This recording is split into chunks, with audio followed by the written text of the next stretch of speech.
Juan Ramón Rayo, buenas tardes. ¿Qué tal? Buenas tardes, Dieter. Te tengo que preguntar por una noticia que se ha producido hace un rato y con la que están abriendo la llamada prensa salmón, la prensa económica. Dice 5 días, el Congreso aprueba por error del PSOE el destope de las bases máximas, que ahora deberá rectificarse.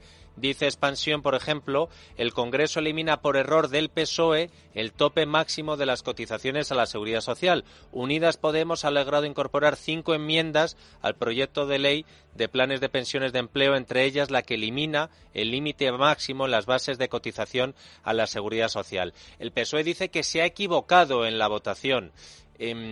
Imagínate, bueno, vamos a ver, vamos a analizar minuto y resultado. Veremos a ver qué pasa en el futuro, pero la noticia, ¿qué gravedad tendría de llevarse a la práctica? Que el PSOE, con un error o sin ella, hubiera aceptado lo que propone Podemos de eliminar el tope máximo de las cotizaciones a la Seguridad Social. Explícaselo a la gente que se pierde con esto. Bueno, pues básicamente sería un encarecimiento enorme del coste laboral para aquellos trabajadores que ahora mismo estén percibiendo salarios por encima de las bases máximas de cotización. Estamos hablando en torno a, o que superen los 50.000 euros de salario. Esos trabajadores cualificados, que aportan buena parte de valor añadido en España y que son responsables además de la mayor parte de recaudación del IRPF, no lo olvidemos, pues se les encarecería enormemente, como digo, el coste de contratarlos, así que una de dos. O las empresas tendrían que recortar sus salarios antes de cotizaciones, de modo que cobrarían menos, o si esos trabajadores tienen poder de negociación frente a las empresas, pensemos en altos directivos o en jugadores de fútbol, ¿no? Por buscar una analogía a lo mejor más a mano para mucha gente, pues o se les paga más, con lo cual la empresa gana menos y puede tener problemas financieros, o directamente sus trabajadores, muchos de ellos se pueden ir a otros países donde estén cobrando lo mismo y las empresas se lo puedan pagar a pesar de ese enorme encarecimiento del empleo. Tengamos presente que la cotización empresarial a la Seguridad Social es del 30% del salario. ¿Qué pasa? Que ese 30%, una vez se llega a la base máxima, pues prácticamente se queda en nada. Un directivo que cobre 1 millón de euros, pagarle el 30% de 50.000, estamos hablando de en torno a 15.000 euros, pues 15.000 euros sobre 1 millón es el 1%, ¿no? O sea, no es nada relevante. Pero claro, si ahora se destopan, alguien que cobre 1 millón, habrá que pagar, la empresa tendrá que pagar de cotización social 300.000. Es un encarecimiento brutal del coste de contratación de estos trabajadores, ya digo, cualificados. Entonces, sería a corto plazo un caos, porque habría que renegociar muchísimos contratos, y económicamente pues sería expulsar prácticamente del mercado a muchos de esos trabajadores. O sea, que crucemos los dedos y que esto lo arregle el PSOE en la tramitación parlamentaria y que haya sido de verdad un error, porque si no, el Rayo es lo que faltaba a muchas empresas, ¿eh? Claro, efectivamente. Esperemos que haya sido un error. Si no ha sido un error, ya hay que darle vueltas al maquiavelismo político, porque es un error muy conveniente, eso hay que decirlo. Es decir, las cuentas de la Seguridad Social no están no se están encajando, no están cuadrando a largo plazo por la inflación y por el empeño de este gobierno de revalorizar las pensiones a la inflación. Y claro, el gobierno sabe que necesita más ingresos. No es que esto vaya a proporcionar ingresos espectaculares, que la gente no se equivoque. Estamos hablando, según cálculos de Comisiones Obreras y Podemos, de en torno al 0,5-0,6% del PIB. Prácticamente nada. O sea, a ver, no está mal, pero que no es nada demasiado significativo. Pero claro, si hay que rascar de todas partes, el sablazo que les quiere meter a los autónomos también es por recaudar el 0,2 y el 0,3% del PIB, con lo cual de este gobierno te puedes esperar cualquier cosa. Dice El Economista, por citar a otro periódico de información económica, que desde el PSOE, desde el grupo parlamentario, le echan la culpa a Escrivá, a los tiempos manejados por el Ministerio de Inclusión, Seguridad Social y Migraciones, que ha provocado que la fase de ponencias apenas haya servido para cribar todas las enmiendas que había.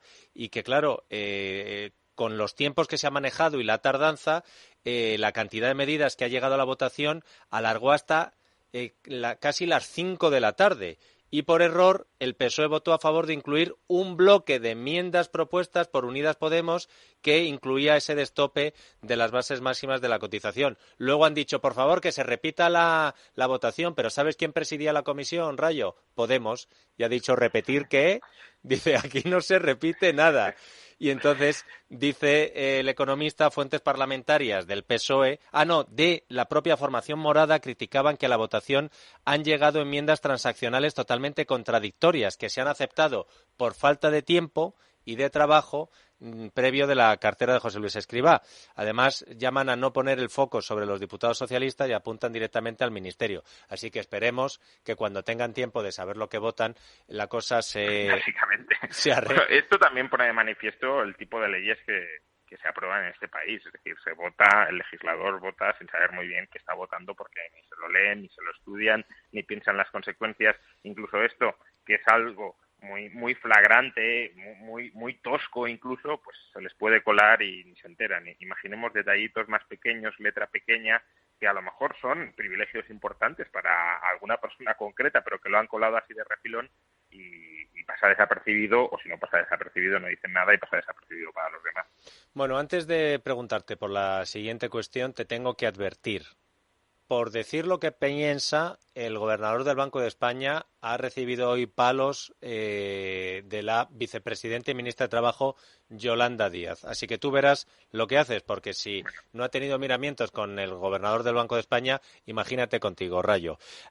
Se ha molestado mucho Yolanda Díaz porque el gobernador del Banco de España ha dicho que lo que está haciendo el Gobierno para garantizar la sostenibilidad de las pensiones no es suficiente y que además el haber indexado, el haber ligado las pensiones a las subidas del IPC, con lo que está pasando ahora con el IPC, pues que nos pone en un riesgo tremendo. Y la vicepresidenta ha dicho que Hernández de Cos no tiene ni papa de lo que está hablando. ¿Tú cómo lo ves? Bueno, yo creo que Hernández de Cos, evidentemente, y no porque sea él, pero tiene toda la razón del mundo en este asunto. La tiene en dos sentidos. El primero es que no es ejemplarizante, y lo voy a decir así, que el gobierno revalorice todas las pensiones al IPC. ¿Por qué no es ejemplarizante? Porque este mismo gobierno está reclamando a trabajadores y a empresarios que se sacrifiquen por el interés general y que este año no revaloricen sus ingresos salariales o sus beneficios conforme al IPC. Es lo que se llama el pacto de rentas que tanto repite este gobierno. Bueno, este pacto de rentas implica que todos los que tienen ingresos se tienen que sacrificar este año para que la inflación no se dispare más.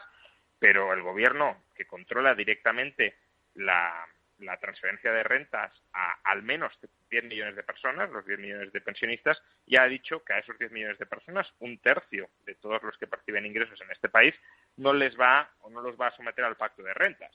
Con lo cual, otros trabajadores, otros empresarios pueden decir perfectamente, bueno, y si este grupo social tan amplio, los pensionistas, no se somete al pacto de rentas, que aumentan sus pensiones, pero no necesariamente al 8 o al 9% que puede llegar a aumentar la inflación, sino a lo mejor al 3, al 4, pues ¿por qué lo tenemos que hacer nosotros? Y además los pensionistas de manera indiscriminada, porque uno podría decir, bueno, ¿y las pensiones muy bajas? Bueno, pues a lo mejor para las pensiones muy bajas puede tener sentido revalorizar al IPC, pero a las pensiones altas, porque un mileurista tiene que someterse al pacto de rentas y ver cómo su salario real se reduce, y un pensionista que cobra una pensión de 2.000 se le tiene que revalorizar la pensión conforme al IPC. Pues yo creo que aquí hay una incoherencia discursiva muy clara. No puedes pedir a los trabajadores y a los empresarios que hagan un esfuerzo, un sacrificio que tú no estás haciendo para un colectivo amplísimo de la población, 10 millones de personas. Y luego, desde un punto de vista financiero, la seguridad social, como las administraciones públicas, son ingresos y gastos. Entonces, los gastos te están aumentando al IPC, al 8, al 9%. Los ingresos, si los trabajadores siguen el pacto de rentas famoso del gobierno, te van a aumentar por debajo del IPC, porque eso es el pacto de rentas, que los salarios no crezcan conforme al IPC, sino menos. Entonces, si los ingresos te están creciendo menos que el IPC, es verdad que pueden aumentar por otras vías, ¿no? Si aumenta el número de ocupados y afiliados, pero si en principio los ingresos están aumentando al IPC y los ingresos por debajo del IPC y los gastos al IPC, pues se está abriendo una brecha. Entonces, Esto es algo elemental. Este gobierno confía en que la inflación vaya a durar este año y, bueno, pues tendremos un gasto extraordinario muy importante en la seguridad social, pero esto terminará ahí. Pero es que si la inflación no dura solo un año, sino 2, 3, 4 o 10, como hay algunos, el gobernador del Banco de Inglaterra, que augura una inflación anormalmente más alta durante la próxima década, pues esta brecha cada vez es mayor y la seguridad social se vuelve aún más insostenible de lo que ya era. Una última cuestión, Juan Ramón, porque te supongo al tanto de la polémica que ha habido hoy con los datos del paro entre Yolanda Díaz y Núñez Feijóo. Núñez Feijóo diciendo está maquillado por los fijos discontinuos que antes eran temporales y no computaban. Yolanda Díaz diciendo que es una aberración, que Feijóo tampoco tiene ni idea, como Hernández de Cos. Hemos explicado ya antes, le hemos dedicado la apertura del programa a tratar de explicar, yo creo que más o menos se ha entendido, qué es lo que está pasando y cómo se han disparado lo de los fijos discontinuos, que es una herramienta que estaba ahí antes de la reforma laboral de Yolanda Díaz, pero que desde la reforma laboral de Yolanda Díaz se ha multiplicado por 16 de un mayo a otro el número de trabajadores con contratos fijos discontinuos. Pero al margen de esa polémica política, ¿tú crees que los datos del paro de hoy son lo suficientemente buenos como para ponerles pegas? Que hay que leer la letra pequeña, que no hay que celebrar nada ni en Canaletas, ni en Neptuno, ni en Cibeles. ¿Cómo lo ves tú? A ver, yo haría dos comentarios generales sobre los datos que hemos conocido hoy y, bueno, los que hemos venido conociendo durante los últimos meses. En términos generales, son buenos datos de empleo. ¿Por qué son buenos datos de empleo? Pues porque la economía española, cuando crece, crea empleo, no de ahora, sino desde hace 30 años. Y la economía española está creciendo, rebotando, como lo queramos llamar, pero está creciendo a tasas que el año pasado fueron del 5%, y esas tasas se crea muchísimo empleo. La cuestión que habría que plantearse es hasta qué punto ese crecimiento que está permitiendo crear este empleo es sostenible en el tiempo con las altas tasas de inflación que tenemos.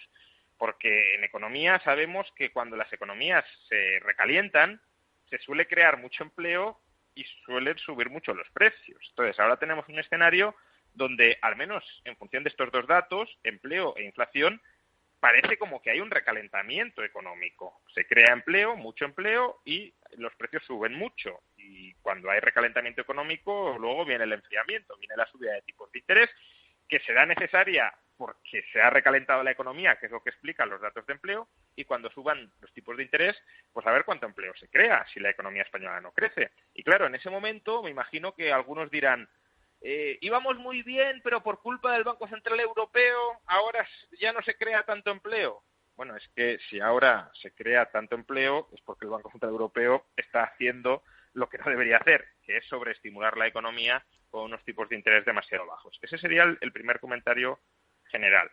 El segundo es que creo que hay que esperar un tiempo hasta valorar en toda su dimensión la calidad del empleo que se está creando. Sin entrar en la polémica de fondo, porque es verdad que Feijóo se ha equivocado cuando ha dado a entender que el fijo discontinuo, cuando está inactivo, permanece de alta en la seguridad social, pero sí es cierto que la reforma laboral está generando un cambio en la estrategia de contratación de los empresarios. Muchos trabajadores que antes se contrataban como contrato temporal, ahora se están contratando como fijo discontinuo.